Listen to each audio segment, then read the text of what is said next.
महाभारत में भगवान श्री कृष्ण द्वारा अर्जुन को दिए गए वचन आज भी हमारे जीवन के लिए बहुत उपयोगी हैं। अगर मनुष्य इन वचनों को आत्मसात कर ले तो उसका जीवन अवश्य ही सफल हो जाएगा। आज यहाँ हम ऐसे ही 15 अनमोल वचनों के बारे में जानेंगे।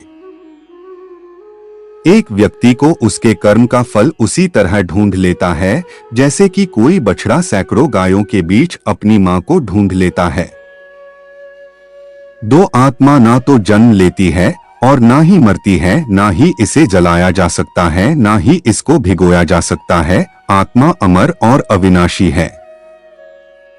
तीन, संसार में कुछ भी स्थायी नहीं है। आत्मा शरीर को वैसे ही छोड़ती है जैसे मनुष्य अपने पुराने कपड़ों को उतारकर नए कपड़े धारण कर लेता है। 4, व्यक्ति का सुख दुख मान अपमान लाभ हानि का एहसास करना मन की शरारत है। आत्मा का इससे कोई लेना देना नहीं है। 5, जब यह संसार ही स्थायी नहीं है तब इस संसार की कोई वस्तु कैसे स्थायी हो सकती है। 6, मैं इस संसार के सभी जीवों में विद्यमान हूँ, मैं चींटी में भी हूँ और हाथी में भी।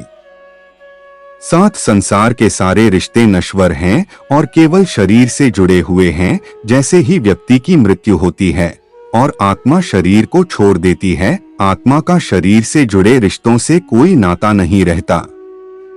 8, मेरे तुम्हारे हम सबके कई जन्म हो चुके हैं, ना तो यह मेरा आखिरी जन्म है और ना ही यह तुम्हारा आखिरी जन्म है। 9, वर्तमान परिस्थितियों में जो तुम्हारा कर्तव्य है वही तुम्हारा सच्चा धर्म है।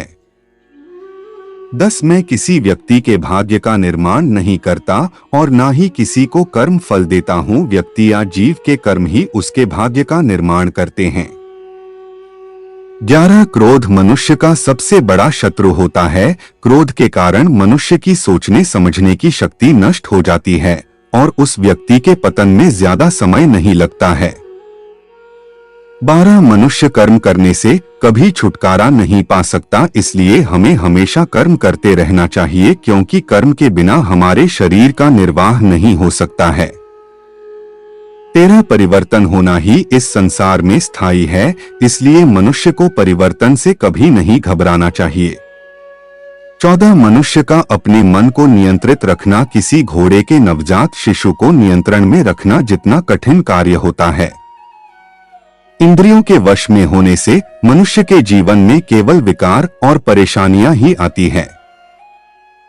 15, मनुष्य के जीवन में सुख दुख का आना जाना सर्दी और गर्मी के आने जाने के समान है, इसलिए हमें इन्हें सहन करना सीखना होगा। निर्बलता ईश्वर देता है, लेकिन मर्यादा मनुष्य का मन स्वयं निर्माण करता है।